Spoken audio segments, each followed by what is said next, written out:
Live? There we go. All right. Good evening, it's June 16th at 6:01 p.m. I'll call the meeting to order. Please rise for the Pledge of Allegiance.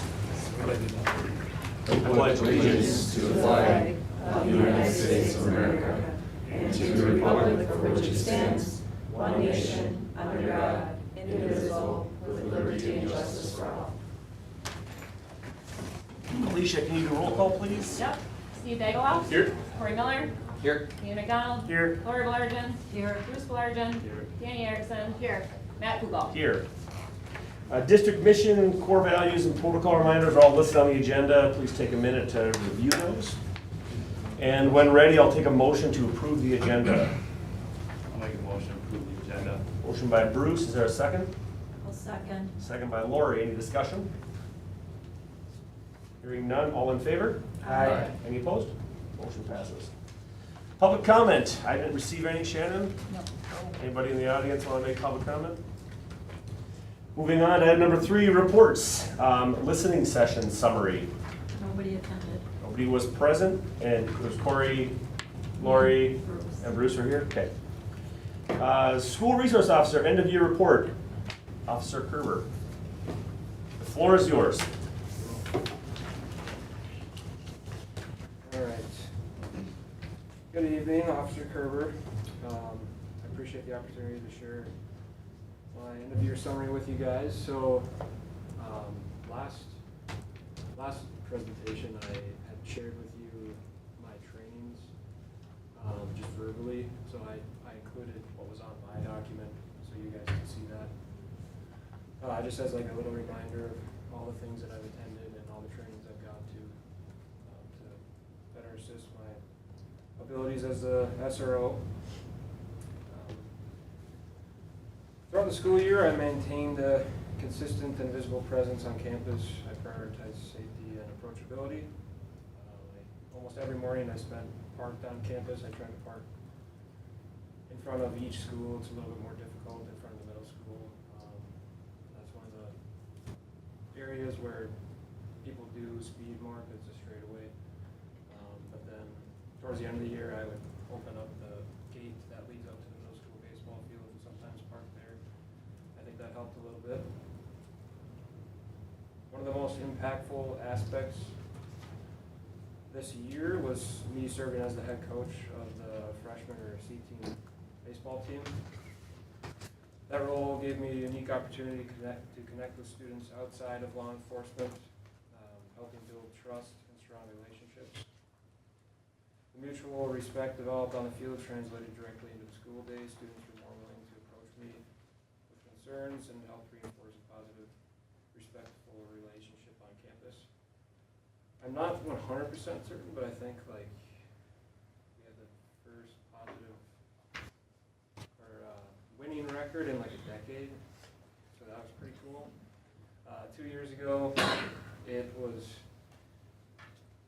difficult. We were like 1-10 the year before. Last year, they I think won one game, and we started off the season 5-0.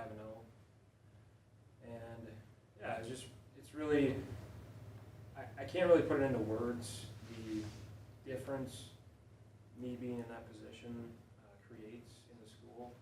Because the kids that I coach, they'll yell for me in the hallway, wave at me, they talk to their friends, and their friends then know that, you know, he's not just a scary cop who's going to get you in trouble. So I plan to do that next year again, too. I work closely with school staff, counselors, and parents to support students in need, whether it's help de-escalate conflict or providing behavioral support. Connecting families with services, I made it a priority to be a trusted resource. Overall, this year was productive, safe, and filled with meaningful connections. The opportunity to coach while serving as SRO truly enhanced my effectiveness in both roles. I look forward to continuing to support our school community next year. Anybody have any questions at all? Questions? What's the summary of the number of incidences? What's the context behind that?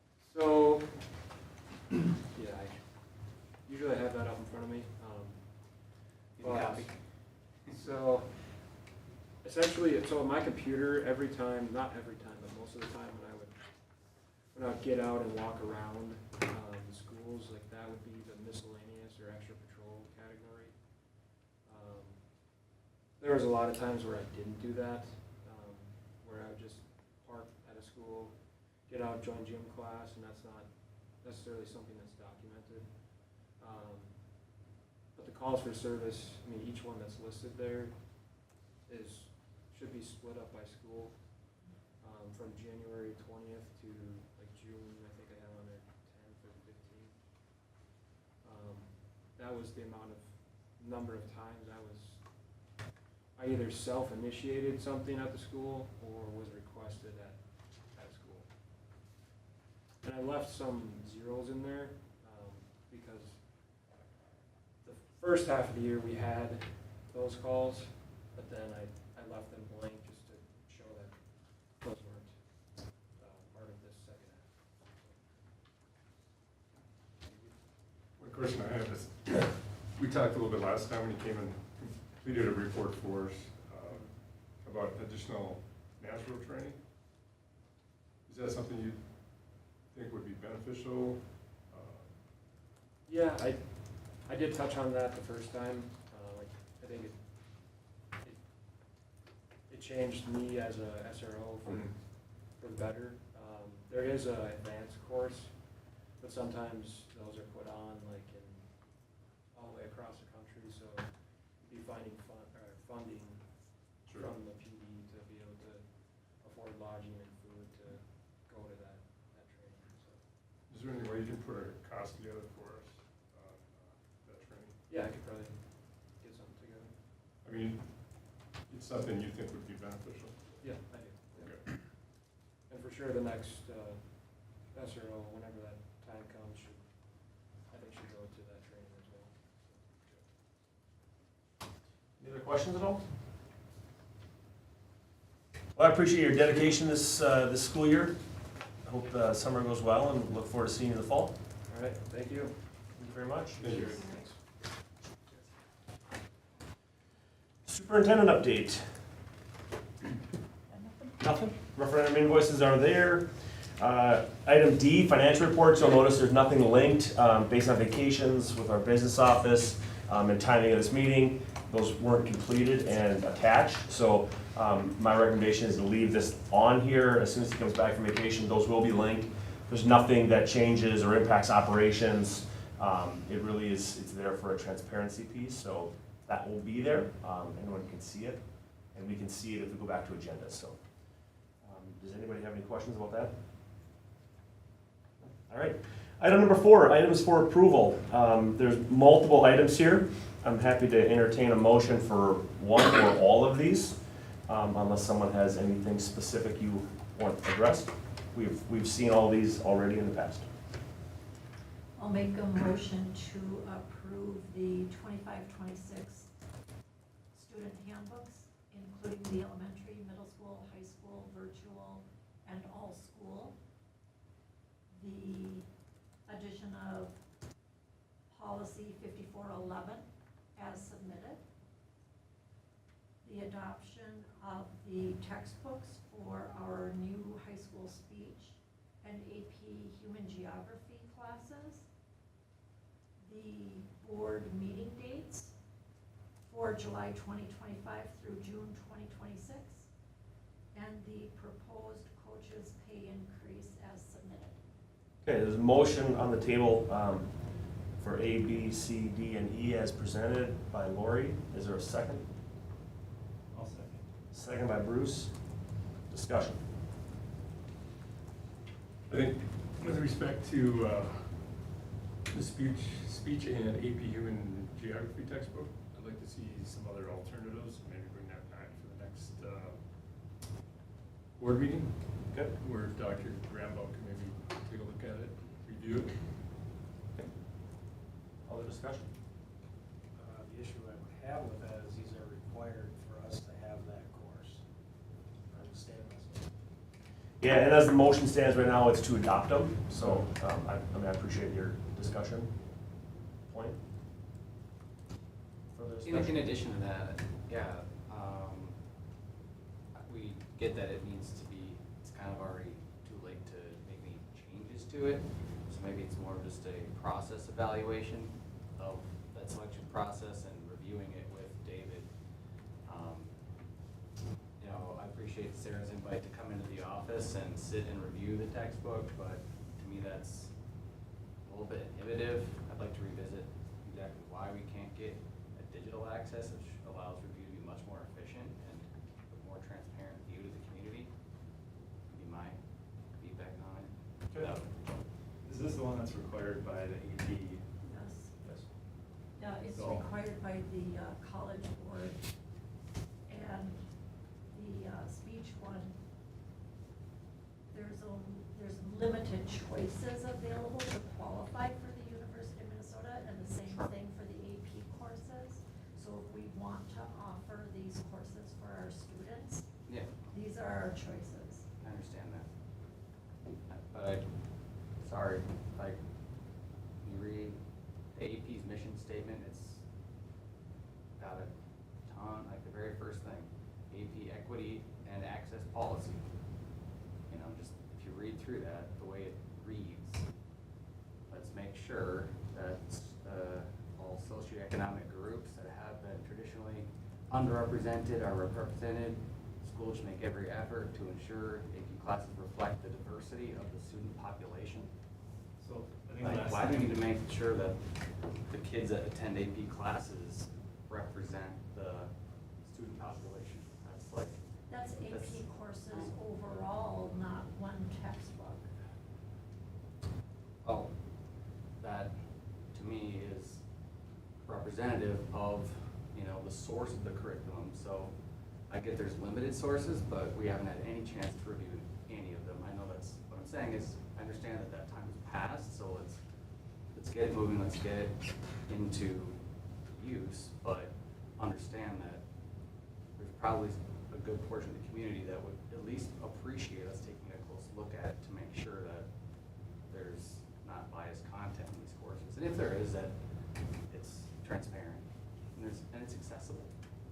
Like, it's not very, Last time, I think we talked about this was an optional class that you didn't need to take. So it's optional, people can take it if they would like to. So if you don't agree with whatever's written there, you don't have to take the class, or parents, you don't need it. Class, this is an option. I disagree with that argument. Well, I would Well, think. it's not an argument to agree, this is, it's just a statement. Is there further discussion? Because So it's everybody's had. optional, it's less important to make sure that the community is evenly represented. That's, I don't get it. Dan? I was just wondering, from a financial standpoint, if it is, I'm just starting to begin to understand how all this college and the schools works, and is it ECCP? Is it financially strategic to do more of these AP classes through that program, so that we have more of a reimbursement? Well, so we don't get reimbursed for CIS courses. Right, So you said we And as a that's what district- this is, And AP that, so teachers. AP, no, it's not. Oh, it's not? So Not yet. AP students will take, they pay to take the AP test. If they score a 3, 4, or 5, the college that they choose to attend may or may not grant them either the subject area credit or general elective credit. And that just depends on whatever university they choose. If we have a CIS course, that's guaranteed college credit for our students. So anybody this year who took College in the School Psychology that we taught here through the University of Minnesota got psychology credits on a transcript from the U of M. So when they go to register at said university, most universities are going to take that many credits. And so if our students are doing ECCP or Start College Now, those are the ones that are reimbursed from the state, because by law we have to offer them to students. Does that make sense? Yeah. So the College in the Schools is something that we do elect to do, because it provides excellent opportunities, because when you take an AP course, you are not guaranteed. If you don't pass the test, 0 chance of credit. If you do pass the test, every college is different as to what they do or do not accept when it comes to AP. So we've chosen to go the route of the College in the Schools, because if our kids are willing to do the work for it and they're at that level, the college credit, and that's a it's a huge benefit for them. So, Thank you. does that make sense? Explanation. Okay. Yep. Yep. And then one more question, is it possible to get the courses, the class plans, curriculum plans? So as soon as the resources are adopted and we get them on site, then the two teachers are doing the course overview. The AP one I could send you now because they set the curriculum. Like, that's all set. I could, it's just a simple, like, I can just link it and send it to you. Okay. The speech one will be it'll be some work for Corey. He's not teaching it until second semester, Oh, sure. so he's gonna have some Whenever time that's to get it done. available. Thank Yep. you. Yeah, you're welcome. My discussion, sorry, anything else? That's it. Okay. My only two discussion points would be, we have to remember as a board that we have a staff that vets these books, that goes through it.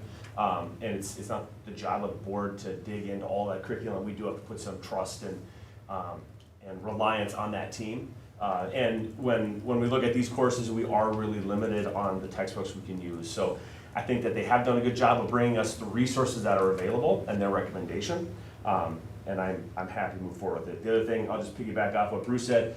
This is an AP elective, so I think this goes above and beyond even our electives. This is kind of a double, you have to opt into it. So if anybody has any, doubt on what this book could be, they do not have to take it. It's not even part of our just elective program. So I'm supportive of adopting it. Does anyone else have one final thought to say on this? All right, so there's a motion on the table to approve item 4, A through E, as listed on the agenda. There's a second. I'll do a roll call vote. Steve, I'll start with you, being you're across the table from me. Yes. Corey? No. Ian? Yes. Lori? Yes. Bruce? Yes. Danny? Yes. Myself, yes. Motion passes 6-1. Item number 5, consent agenda. Much like the previous, I'll take a motion to adopt one or all of these items if someone feels inclined. Make a motion to adopt or approve items 5A, 1 and 2, B, 1, 2, 3, 4, 5, and 6, C1, and D1. That's presented. Motion by Bruce, is there a second? I'll second. Second by Lori, any discussion? Thank you for all the donations. That's great. Lots of donations to our post-prom party, thank you. Any further discussion? All right, so there's a motion and a second to adopt everything listed in the consent agenda as presented on the agenda. All in favor? Aye. Any opposed? Motion passes. Item number 6, we just adopted our new meeting dates. So July 7, 2025 will be our work session. July 21st of 2025 will be a regular session with the listening session 30 minutes prior. I will say, just kind of keeping those dates in mind, if things come up, right, concerts, events, please bring it to the board. Even looking at this July 7th date, if anybody feels they want to push this out, being it falls on Monday of July 4th is on Friday. If the board as a whole wants to say, hey, let's push it back and have 2 consecutive meetings, I think us as a board, whatever works best for us, I'm happy to. But as it stands now, it'll be July 7th and 21 unless somebody feels differently. Okay. District celebrations. Okay. The raffle for the garden shed is going on through the Memorial Scholarship Fund. Is it? No, it's still open, right? We have a few tickets left, so as soon as they're all sold, the drawing will take place. If you missed an opportunity to purchase a raffle ticket during the Pea Soup Days events, you can email me or I'm in the phone book and I will get you a ticket as long as there are some still available. Bruce? Enjoy your last name, Shannon. You bet. Thanks. And then summer school is off to a good start, so for everybody who is at summer school, all the staff who were there, and staff from other schools that come there to help classes, a ton of those teachers as well, so everybody for spending your summer, helping out with summer school. Lori? Yep, just a wonderful community celebration at Peace Soup Days. Spectacular fireworks, great bands, marvelous parade, lots of people at all of the events, including the fire department's pancake breakfast. And we sold a lot of raffle tickets there for the scholarship fund. And 100% of those proceeds go directly to scholarships because all of the labor and materials were donated. Ian? I will take a ticket. Lori? I guess since the school year's now technically over, it's fun catching up with kids and hearing more, and just big thank you to all the staff and everybody. It was a great year all in all. Doing great, heard a lot of great things from other parents in the community, so all good. Steve? After all that, I got nothing. Yeah, I'll just say, Bruce brought up summer school. Miss Erickson always does that performance. Looking forward to the last year in the multi-purpose room or that flex space at the middle school and a theater next year. So exciting stuff. And Shannon, thanks for all your time with the district. You'll be missed. With that, I'll take a motion to adjourn. So move. Motion by Lori, second by Second. Corey. All in favor? Aye. Any opposed? Motion passes. Meeting's adjourned 6:23.